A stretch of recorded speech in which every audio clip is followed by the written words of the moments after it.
Hey everyone, it's Gamefruitpulp, and welcome back to another episode of Building Toronto. Today we're going to be doing our traditional first Building Toronto video of the year, with the tradition that we've done for 2 years, going into our third year now, of taking a look at our progress over the previous year, and the plans, talk about the plans for the map going forward. So in today's video, it's going to be a good opportunity for people who are newer to the project to see everything we've built, and for you guys to get an idea of what I plan on building in the future, in the year ahead.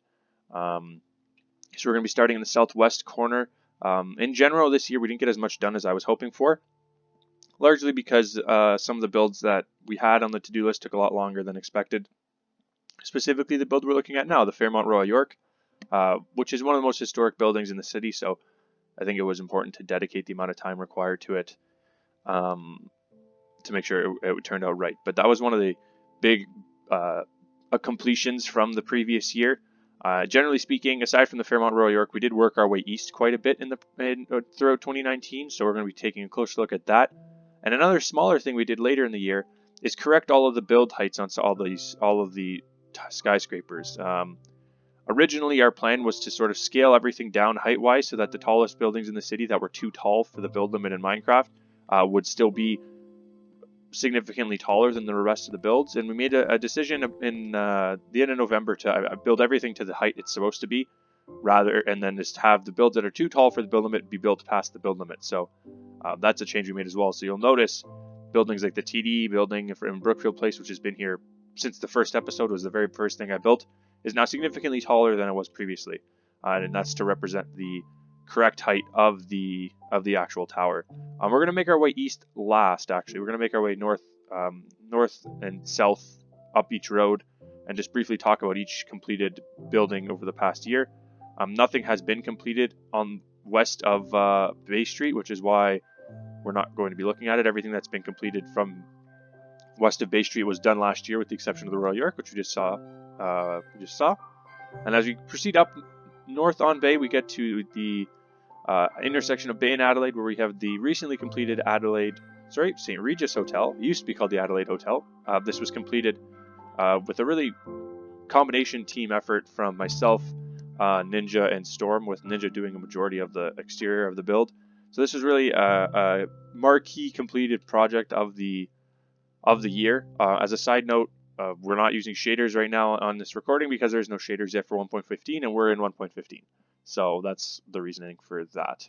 We're still waiting on Scotia Plaza. That's going to be done soon. Hopefully, we have 15 items left on our to-do list before we start adding new items. So once those 15 items are completed, we can sort of work towards what our main goal for the year is going to be, and I'm going to touch on that at the end of the video. As we move through here, we have this block, which is just recently completed. It's actually still under construction by Storm. You can see him up there working. There he is. Now he's fallen. We're going to take a closer look at this block once everything is completed on it, but I thought it would be, since the majority of the work on it was done in the end of 2019, I figured it would be good to sort of just briefly touch on it before carrying on with the rest of the video. As we make our way south down Yonge, most of these builds were all done in the previous year. Some interiors that were not completed are completed now. We're still working on some of them as well. We've started on the interior of Brookfield Place, and we've actually done quite a few renovations to the roofline of Brookfield Place to make it more accurate. If you are more attentive and you've been following the project for a while, you'll notice that the roof, specifically the sort of, I don't know what this is called, but the skylight, the large skylight of Brookfield Place does look significantly different, and that's to better represent how it looks and also help with the design of the interior of the build, which is hopefully going to be completed soon. I've been slowly chipping away at it. Every day or two I try and get some of it done. So that is something that's still outstanding, and it's been outstanding since pretty much the creation of the project. So that is something that obviously we need to finish up. And then as we move down now south on Yonge past the Front Street and intersection of Front and Yonge, we start looking at the projects that were completed in this year, and it's a ton of work. A lot of it was done by Storm and Ninja, so I appreciate their hard work on the project. And we're going to start here with L Tower, and I think this was called Backstage on the Esplanade, I think. L Tower, the exterior was completed, but the interior was not. Now the interior is also completed. This condo tower was completely built this year. And again, it really brings together the city, the south end here being all completed. We have the Novotel over here, where the interior is still outstanding on that, but we have this condominium as well. And a lot of just great work done at this end of the map. We have the beginnings of our first green pea parking, or at least what I believe to be our first green pea parking, and a little construction zone, which we're not really sure what to do with that as the building gets built, whether we're going to keep it like this or build up the building. But as you can see, things are definitely happening down at this end of the map, tying it all together. And one of the marquee, again, another marquee building for this year was actually completed by me, one of the few buildings I was able to complete. I had quite a few, not quite a few, most of the buildings I completed took a lot longer than anticipated, and this was definitely one of them. The Flatiron Building at the intersection of, I guess, Church Front and I don't know what road this is. This would be King. Is this Wellington? This would be Wellington. So that intersection, I believe. And we obviously have the Flatiron Building, the triangular building, which took quite a while to complete, but I think it brings together this area quite nicely. And then, of course, the well-known Burke Park, which has just been redone and has a pretty good amount of bees now in the park, just chilling, checking out the flowers and all that kind of good stuff. But once again, it was sort of the goal of last year was to start tying the project together, filling in the holes in the map. And we've started doing that. It was a bigger project than we thought because a lot of the builds that were outstanding, we had them outstanding because they were more difficult to do than others. And so doing them took a little bit of time, like the St. Regis and the Flatiron and the Fairmont Royal York and 88 Scott, which we're going to go to now.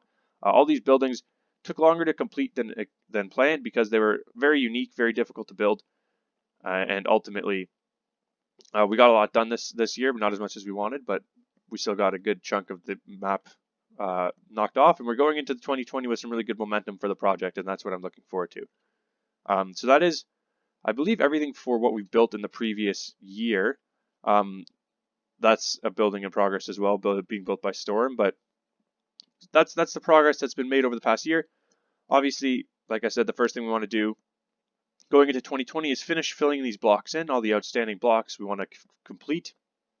It's 15 items in total. And then after that, our plan is to work south, which was our original plan last year. We didn't get to it. I'm more confident that this year we will be able to, as we've already started doing it a little bit. Not really the railway line, but the bridges going under the railway and that kind of stuff. Or the tunnels, I should say, we've already started working on them. There's one here. Obviously, as you can see, there's a go bus going underneath.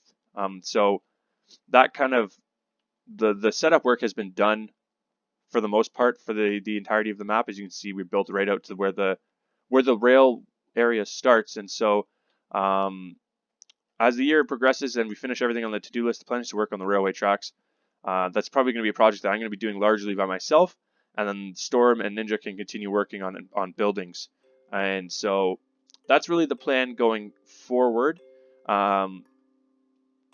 We have to really push to get the stuff on the to-do list done first, but I think that the goal is to have the to-do list completed in the next maybe month or two, and then we can start focusing on the rail line and whatever other direction we're going to go in.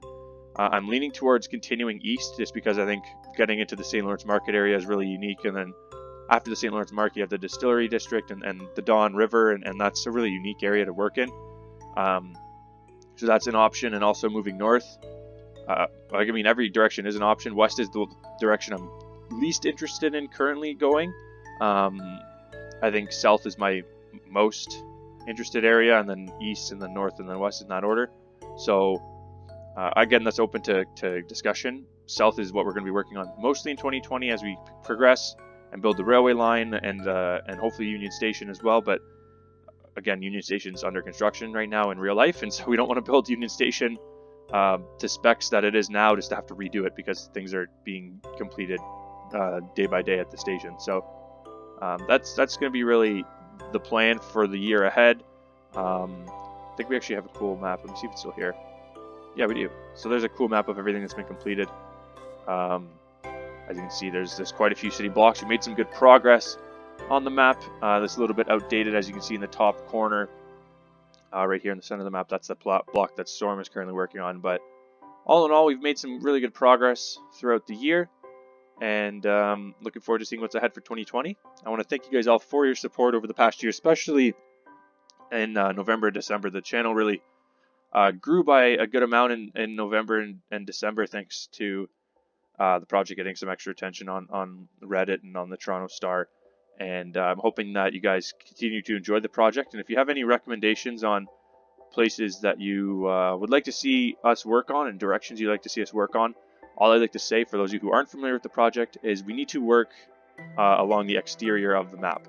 So the reason we're filling in all these chunks is because in order to build on a 1-to-1 scale, we have to build around the exterior, around the perimeter of the map continuously. So you can't, like one of the questions I get quite frequently is, can you build the CN Tower? Well, no, because right now this is our southwestern boundary, and the CN Tower is like somewhere over here. So we can't just plop in the CN Tower over here, because then the distance between the CN Tower and the rest of the map might not be accurate, and then we're going to get a big mess when we get to filling in the middle part. So if you have a recommendation on a direction you'd like to build, or a specific build you'd like to see, just keep in mind that it has to be around the circumference. Circumference, is that the right word? We'll say perimeter. Perimeter is the right word, because this isn't a circle. Around the perimeter of the map. So but that is everything. Thank you guys for your support. If you're new to the channel and you enjoyed, be sure to hit that subscribe button. And if you're a returning viewer, thank you for your continued support. If you enjoyed the video, be sure to leave a like and share the channel with some of your friends so that we can keep growing and keep spreading news about the Building Toronto project.